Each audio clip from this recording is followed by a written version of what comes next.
Welcome back नाज़रीन। Break पे जाने से पहले बड़ी इल्मी गुफ्तगू चल रही थी बीबी खतीजतुल कुबरा सलामुल्लाह अलैहा के बारे में। बहुत सी मालूमात में हमारी इजाफ़ा किया हमारी सिस्टर और हमारी मेहमान साथी ने जी। तो नाज़रीन, इसी के साथ हम दूसरे सेगमेंट की तरफ बढ़ते हैं जिसका उन्वान है फ़वाइद कुरान।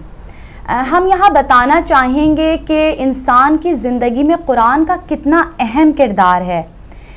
तो मैं मौलाए कायनात अली इब्न अबी तालिब का कौल एक शेयर करूँगी कि मौला फरमाते हैं, मुश्किलात का हल कुरान में मौजूद है, तमाम दुख दर्द की दवा और नज़्म व अमूर का ज़रिया कुरान करीम है।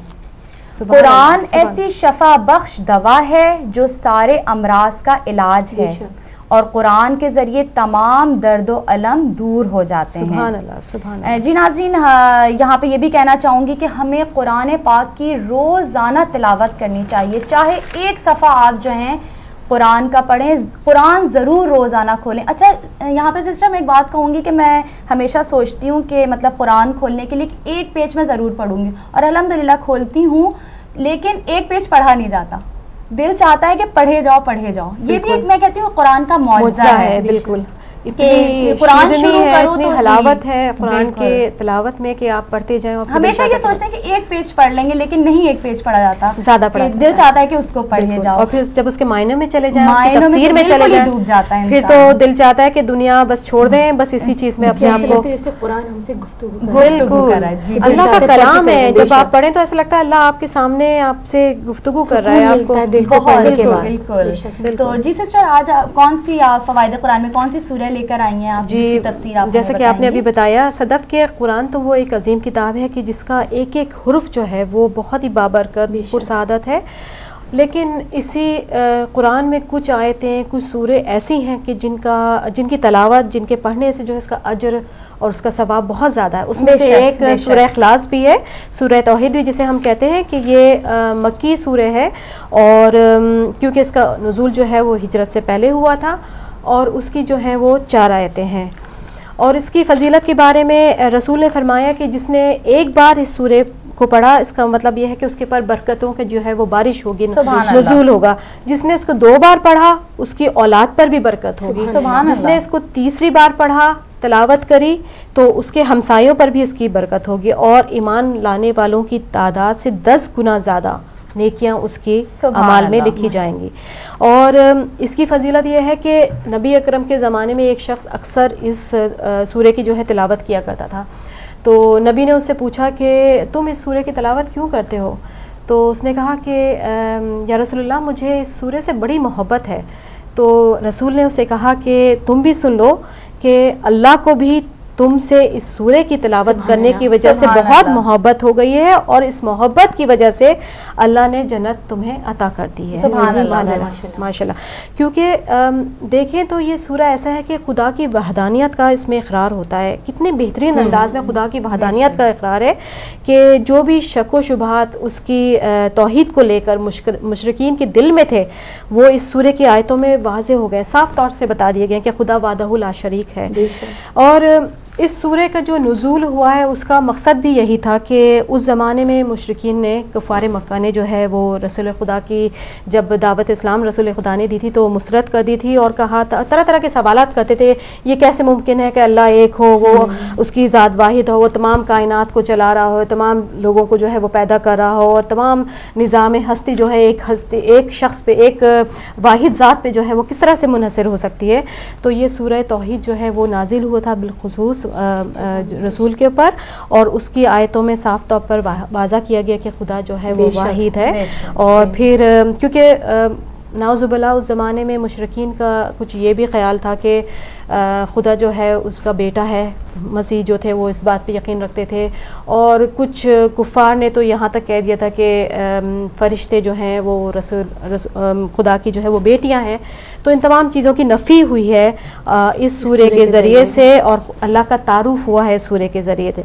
इसीलिए जब हमारे मौला अली से किसी ने पूछा कि आप ये बताइए कि आप कुरान की तिलावत करते हैं, कुरान आप नातिक़ कुरान हैं, आपको पूरे कुरान में कौन सी आयत सबसे ज़्यादा पसंद है? तो मेरे मौला ने भी यही जवाब दिया था कि मेरा सबसे जो पसंदीदा सूरह है वो सूरह तौहीद है, क्योंकि ये खुदा की जो है तारीफ़ है, बेशक खुदा की वहदानियत को जो है वो इकरार करती है सूरह के ज़रिए से, और यकीन को पुख्ता करती है कि खुदा वादहु ला शरीक है।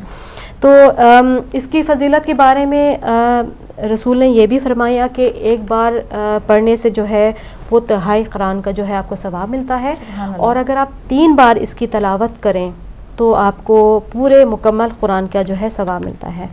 और इसके अलावा साहब कहते हैं कि हमने रसूलुल्लाह को ये कहते हुए सुना कि अगर किसी को किसी किस्म की कोई बीमारी हो, कोई आसेब का असर, किसी जादू का या किसी किस्म की भी कोई उनके पर वो सोचते हैं कि असर है, तो सबसे मौसर अमल ये है कि रात में 3 बार सूरह इखलास, सूरह फलक और सूरह नास पढ़कर उस शख्स पे अगर दम कर दिया जाए तो तमाम हर तरह की तकालीफ अल्लाह के करम से दूर हो जाती है। दुरूद पढ़िए, अल्लाहुम्मा सल्ली अला मुहम्मद व आले मुहम्मद वज्जिल फरजहुम। बिस्मिल्लाहिर्रहमानिर्रहीम। शुरू अल्लाह के नाम से जो बड़ा मेहरबान और निहायत रहम वाला है। कुल हो अल्लाहु अहद, कह दो कि अल्लाह एक है, वो यकता है, वो वाहिद है, वो अकेला है। यानी कि अल्लाह इकरार करवा रहा है कि सारी मुशरिकाना वहम को, ख़यालात को हटाकर उसकी वहदानियत का, उसकी किबराइयत का इकरार करो कि वो वाहिद है, कोई इसका शरीक नहीं, और ये अल्लाह की शान है।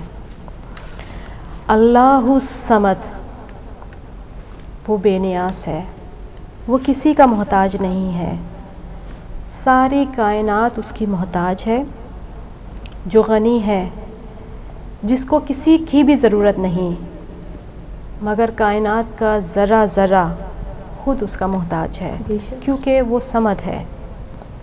और लम यलिद, ना वो किसी का बाप है, वलम यूलद, और ना इसकी कोई औलाद है, वो तमाम रिश्तों से मुबर्रा है, वो अकेला है, तन्हा है। और वलम यकुल्लहु कुफुवन अहद, उसका कोई हमसर नहीं, कोई मुकाबला नहीं, हम पल्ला नहीं। उसकी रबूबियत की शान ये है कि जहाँ पर इंसानी सोच पहुँच भी नहीं सकती। और इस सूरह के साथ मुझे मौला अली के वो अल्फाज याद आते हैं दुआ के, जो मौला ने रफ़ा मुश्किलात के लिए मुनाजात में की हैं कि या अमादा मन ला अमादा लहू, या ज़ुखरा मन ला ज़ुखरा लहू, कि ए उसके सहारे जिसका कोई सहारा नहीं, ए ज़ख़ीरा उसके जिसका कोई ज़ख़ीरा नहीं, ए निगाहबां उसके कि जिसका कोई निगाहबां नहीं, ए उसकी पनाह जिसकी कोई पनाह नहीं, ए फरियाद रस उसका कि जिसका कोई फरियाद रस नहीं। क्योंकि अल्लाह तू यकता है, तू तन्हा है, और हम सब तेरे जो है मोहताज हैं। और इस सूरह के ज़रिए से खुदावंद आलम ने ख़ुद इस अम्र की गवाही दी कि इसके सिवा कोई माबूद नहीं है, वो वाहिद है, और चूँकि इसके अलावा कोई माबूद नहीं है, लिहाजा कोई भी चीज़ ऐसी नहीं है जो उसको बेनियाज़ कर सके, ना माल, ना औलाद, ना ही उसके अलावा ज़िंदगी की ज़ेब व ज़ीनत या कोई और सबब जो उसे किसी चीज़ से बेनियाज़ कर सके। इसलिए अल्लाह अपना तारुफ़ करवा रहा है इस सूरह के ज़रिए से कि पहचानो कि मैं कौन हूँ, मेरी क्या तारीफ़ है, और इकरार करो, तस्लीम करो मेरी वहदानियत को, मेरी रबूबियत को। और अल्लाह ताला हमें इस सूरह की फ़जीलतों से, सादतों से जो है वो हमें जो है हम पर रहमतें करे, और हमें तौफ़ीक़ दे कि हम इस सूरह की ज़्यादा से ज़्यादा तिलावत करें और इससे मुस्तफ़ीद हों। शुक्रिया, बहुत शुक्रिया, जज़ाकल्लाह। आपने बड़ी अच्छी तफसीर जो है सूरह कुल हुवल्लाहु अहद की आपने बयान की, अल्लाह में आपको जज़ाए खैर दे। शुक्रिया। तो जी नाज़रीन, इसी के साथ हम अपने तीसरे सेगमेंट की तरफ बढ़ते हैं, जिसका नाम है रमज़ान और हमारी सेहत, जो कि मेरा पसंदीदा सेगमेंट भी है। तो जी सिस्टर, आप जैसे हम लोगों के यहाँ सबके यहाँ जो है इफ्तार जो है पकोड़े और समोसे के बगैर नहीं होता है, तो आप भी पकोड़े और समोसे के बगैर इफ्तार आप क्या नहीं होता? इसके बगैर बच्चे भी नहीं खाते, और खुद भी पता चलना चाहिए कि रमज़ान आया है, थोड़ा सा मुख्तलिफ होना चाहिए। कोशिश होती है आज कुछ भी नहीं बनेगा, बस डायरेक्ट खाना होगा, लेकिन समोसे भी चाहिए, पकोड़े भी चाहिए, रहा नहीं जाता बिल्कुल। लेकिन हमारी जो न्यूट्रिशन एक्सपर्ट हैं वो बड़ी सख्त हैं इस मामले में। तो आज देखते हैं कि रमज़ान के हवाले से वो क्या सेहतमंद चीज़ हमारे लिए लेकर आई हैं। तो चलते हैं अपनी सिस्टर निघत के पास। बहुत शुक्रिया सदफ़ और सीमा, आपका बहुत ही खूबसूरत प्रोग्राम माशाल्लाह से पेश कर रही हैं। अस्सलाम वालेकुम नाजरीन, रमज़ान और सेहत के इस सेगमेंट के साथ मैं निघत ज़ैदी एक बार फिर आपकी खिदमत में हाजिर हूँ। उम्मीद करती हूँ कि माह रमज़ान का पहला अशरा बहुत अच्छे से गुजर रहा होगा। आप जानते हैं कि ये अयाम बीबी खतीजा सलामुल्लाह अलैहा की वफ़ात के हवाले से थोड़ा सा बीबी के बारे में मैं कहना चाहूँगी कि ये वो बीबी हैं, इस्लाम की शेर दिल खातून, कि जिन्होंने अपनी तमाम दौलत इस्लाम के नशोनुमा और परवरिश पर खर्च कर दी। वो दौलत दुनियावी दौलत हो या औलाद जैसी नेमत। बीबी खतीजा का इस्लाम पे बहुत बड़ा एहसान है। कौन भूले भला पैगाम खतीजा तेरा, कौन भूले भला पैगाम खतीजा तेरा, दिल की दुनिया पे रकम नाम खतीजा तेरा, तेरी दौलत ने दिया दीन मोहम्मद को फ़रोग, बेशक तेरी दौलत ने दिया दीन मोहम्मद को फ़रोग, अब भी मखरूज़ है इस्लाम खतीजा तेरा, बेशक। नाज़रीन, अगर आप चाहते हैं कि आपके रिस्क में खैर व बरकत हो तो बीबी खतीजा सलामुल्लाह अलैहा का दस्तरखान ज़रूर कराया करें। वैसे तो रूह रोज़ा ये है कि हम अपनी तमाम तर एनर्जी को खुदा की इबादत में सर्व कर दें इस महीने, लेकिन जाहिर बात है इंसान है तो खाना पीना भी साथ चलता ही है। इस हफ्ते मैंने आपके लिए जिस डिश का इंतखाब किया है उसके बारे में मैं बताती चलूँ कि चने, काबली चने, जो कि हमें पता है कि बहुत अच्छे होते हैं, उसके अंदर काफ़ी तवानाई होती है, लेकिन इस्लाम की रूह से, मासूमीन के अक़वाल की रूह से आप देखते हैं तो ये मैंने पढ़ा कि मासूमीन का क़ौल है कि काबली चने कमर के दर्द के लिए बहुत अच्छे हैं। इमाम रज़ा अलैहिस्सलाम फरमाते हैं कि अपनी ग़िज़ाओं में काबली चने को या तो ग़िज़ा से पहले या ग़िज़ा के बाद इस्तेमाल करो तो बहुत अच्छे नताइज जो हैं वो बरामद होते हैं। तो आप ज़रूर ट्राई कीजिएगा। और आज मैं आपको जो है वो, जाहिर बात है रमज़ान का महीना चल रहा है, मुख्तलिफ़ किस्म के कुज़ीन्स हमारे दस्तरखान की ज़ीनत बनते हैं, और इस सेगमेंट का मकसद ये होता है कि आप अपनी सेहत का ख्याल रखें, इस महीने में इग्नोर ना करें, ज़्यादा मुरगन ग़िज़ाओं से जो है वो इज्तनाब करें। तो आज हम आपके लिए बहुत ही हेल्थी डिश है चना चाट बनाने जा रहे हैं। इसके बारे में मैं थोड़ी सी आपको ये बताती चलूँ कि रोज़े जो हैं वो जाहिर बात है अफ्तारी और सहरी, इन दोनों का टाइम जो है वो काफ़ी क्लोज़ है कि अफ्तारी के फ़ौरन बाद जो है वो सहरी का टाइम चंद घंटों के बाद शुरू हो जाता है, और वैसे रोज़ा जो है वो काफ़ी लंबा है। तो हमें इस तरह की चीज़ें इस रमज़ान में इस्तेमाल करनी चाहिए, खानी चाहिए अपने खानों में, जो कि लॉन्ग लास्टिंग हो। तो ये चने जो होते हैं ये स्लो रिलीज फूड होते हैं, जो कि हमें देर तक हमारे अंदर जो है वो तवानाई पहुंचाते रहते हैं। तो आप ऐसी चीज़ें खाने की कोशिश करें, ऐसे मशरूबात पीने की कोशिश करें कि जो कि ज़्यादा देर तक हमारे सिस्टम में रहें और ज़्यादा हमें देर तक तवानाई पहुंचाते रहें। एक तो चने जो है वो लो इन कैलोरीज़ हैं, गुड सोर्सेज ऑफ प्रोटीन हैं, और उसके साथ साथ जो है ये फीलिंग होते हैं, ज़्यादा इसमें निशास्ता होता है और ज़्यादा ये जो है वो फीलिंग होते हैं, ये हमारे पेट को भरते हैं। और वैसे भी इनमें कोई ऐसी चीज़ नहीं होती कि जो कि हमें ये फील करें कि जैसे कि हम पकोड़े समोसे वगैरह खाते हैं तो उसमें ज़्यादा जो होता है ऑयल वगैरह होता है, इसमें इतना कोई ऑयल हम इस्तेमाल आज इस रेसिपी में नहीं करेंगे। तो मैं आपको बताती चलूँ कि हम क्या बना रहे हैं और इंग्रेडिएंट्स जो हैं वो हम क्या इस्तेमाल कर रहे हैं। आज मैंने ये चने जो हैं ये आप जो चने पैकेट में मिलते हैं वो भी आप लेके ओवरनाइट जो है वो सोक कर सकती हैं, लेकिन ये चने जो है ये मैंने टिन वाले चने इस्तेमाल किए क्योंकि ये सॉफ्ट होते हैं और जल्दी से जो है वो बन जाते हैं। और मैं हमेशा ये कहती हूँ कि अगर आप सब्जी है, फ्रूट है या कोई भी ऐसी चीज़ है जो कि टिन में है, फ्रोज़न है या फ्रेश है, तो इन सब की अफादियत जो है वो तकरीबन एक जैसी होती है, तो आप कोई भी इस्तेमाल कर सकते हैं। बाज़ लोग जो होते हैं वो हर चीज़ जो है फ्रेश इस्तेमाल करते हैं, तो उस लिहाज से अगर आप इस्तेमाल करना चाहें, इसमें ये होता है कि ओवरनाइट आपको उसको भिगोने पड़ते हैं चने, ताकि वो थोड़े सॉफ्ट हो जाएं।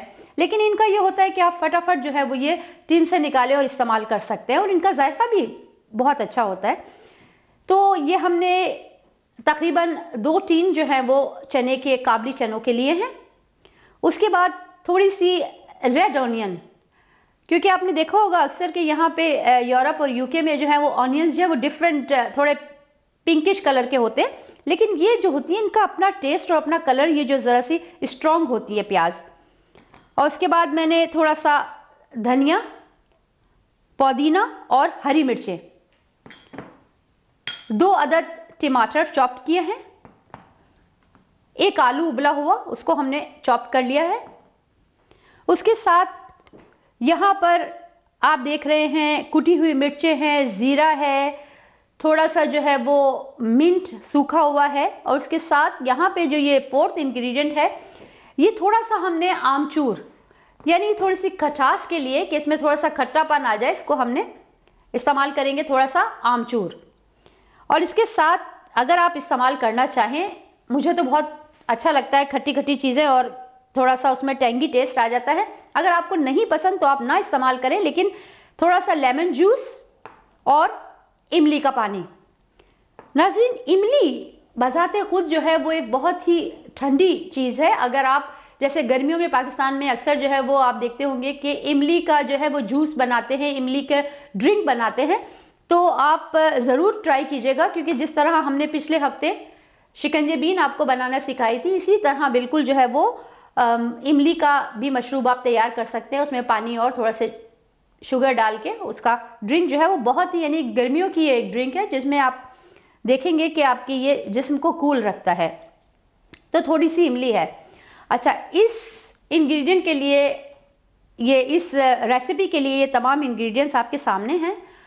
सबसे पहले हमने क्या करना है, हमने अपने चूल्हे को ऑन करना है और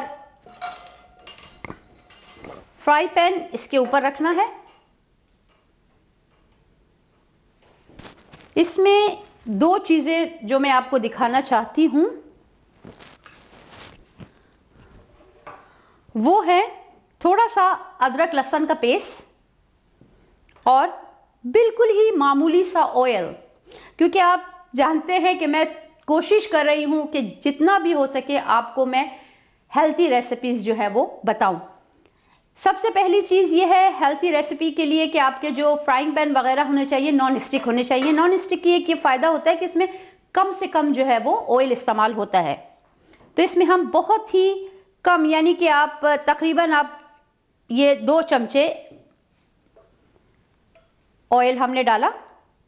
उसके बाद हम ऑनियंस डालेंगे, हल्का सा सिर्फ हमने इसको वो करना है, ज़्यादा फ्राई नहीं करना।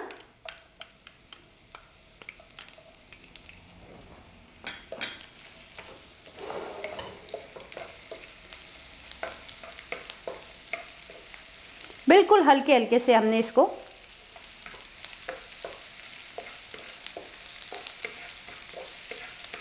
हल्के से जब ये ब्राउन हो जाए, आपको पता है कि प्याज भी जो है वो गर्मियों में इस्तेमाल करनी चाहिए। मैं उन तमाम नाजरीन के लिए ये कह रही हूँ कि जो कि पाकिस्तान, एशियन कंट्रीज़ में जहाँ पे ज़्यादा गर्मी है, प्याज का इस्तेमाल भी जो है वो बहुत अच्छा होता है। बिल्कुल हल्के से आपने इसको ब्राउन करना है, हल्के हल्के से, ज़्यादा नहीं, बिल्कुल हल्का सा, क्योंकि हम चाहते हैं कि जब आप चाट बनाएं तो उसके अंदर थोड़ी सी क्रंचीनेस जो है वो ऑनियंस की आनी चाहिए। उसके बाद हमने थोड़ा सा जो है वो अदरक लहसुन का पेस्ट इसमें मिलाया। ऊपर से 1 चुटकी हमने इसमें ज़ीरा भी ऐड कर दिया।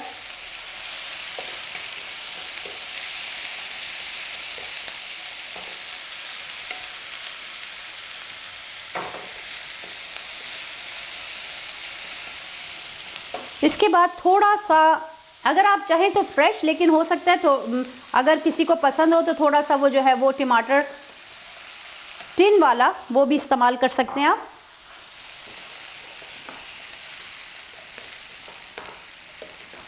अब इसमें मैं बकाया के जो है हमारे इंग्रेडिएंट्स वो डालती हूँ। अब ये हम इसमें थोड़ी सी 2 चमची जो है या हस्बे जायका जैसे भी आप पसंद करते हैं, ज़्यादा मिर्चें खाना पसंद करते हैं तो ज़्यादा आप डाल लें, नहीं तो हल्की सी। और ये आमचूर थोड़ी सी मिला लें। आप ये देख रहे होंगे नाजरीन कि मैंने इसमें जो है वो नमक का इस्तेमाल नहीं किया, क्योंकि आमचूर में ऑलरेडी जो है वो नमक शामिल होता है, तो इसलिए आपको इतना नमक डालने की ज़रूरत नहीं है। अब आप इसके बाद फ्रेश टमाटर्स भी डाल सकते हैं, या बाज़ लोग पसंद करते हैं कि वो आखिर में डालें, लेकिन मैं साथ ही कर देती हूँ ताकि थोड़ा सा जो है वो। अब इसमें आप चनों को ऐड कर लें।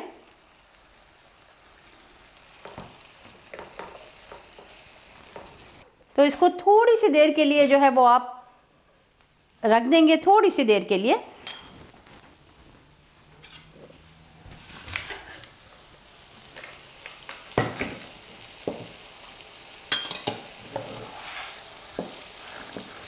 अब जैसे हमने कहा था कि आलू हम इस्तेमाल करने जा रहे हैं, तो एक आलू लेके उसको आप उसकी जो है वो बिल्कुल उबला हुआ आलू है, कुछ करने की ज़रूरत नहीं है, लेकिन हल्का सा इसको डाइस की शक्ल में आप काट लें।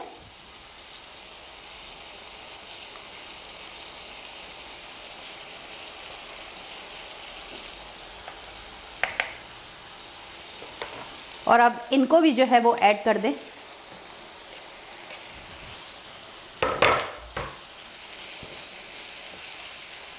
जो हमारे सामने कटे हुए रखे हैं ऑलरेडी, उनको भी हम ऐड कर देंगे।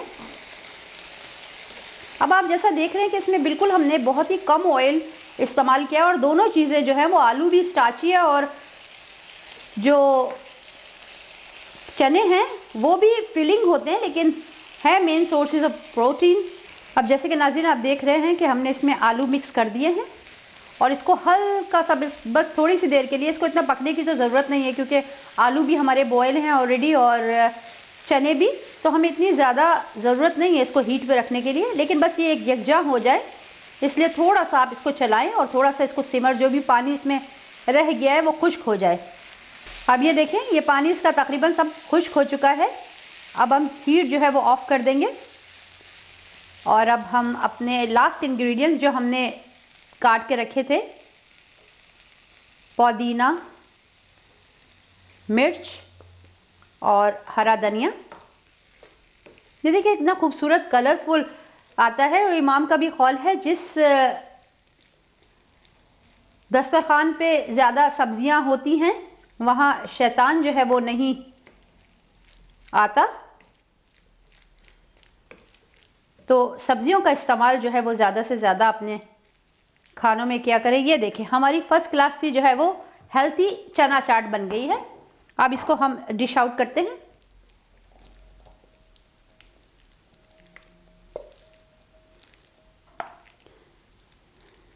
और ये देखें नाज़रीन कि कितनी जल्दी से तैयार हो गई है, इसमें कोई इतना वक्त नहीं लगा।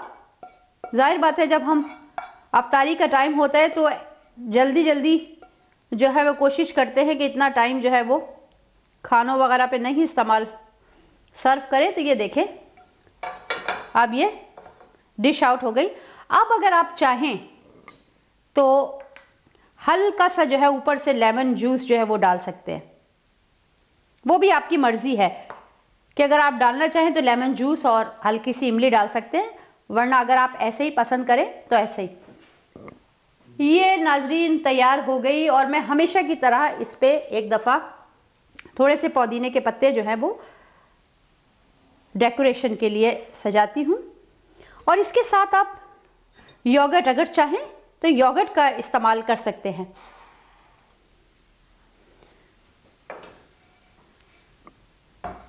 तो ये हमारी आज की रेसिपी, जो कि यकीनन आपको पसंद आई होगी और बहुत ही जल्दी से बनने वाली और हेल्थी डिश है। इसके साथ ही मैं आपसे इजाज़त चाहूँगी। इंशाल्लाह अगले हफ्ते फिर एक और हेल्थी रेसिपी के साथ लौटेंगे। जब तक के लिए इजाज़त दीजिए, अपना ख्याल रखें। अल्लाह हाफिज़।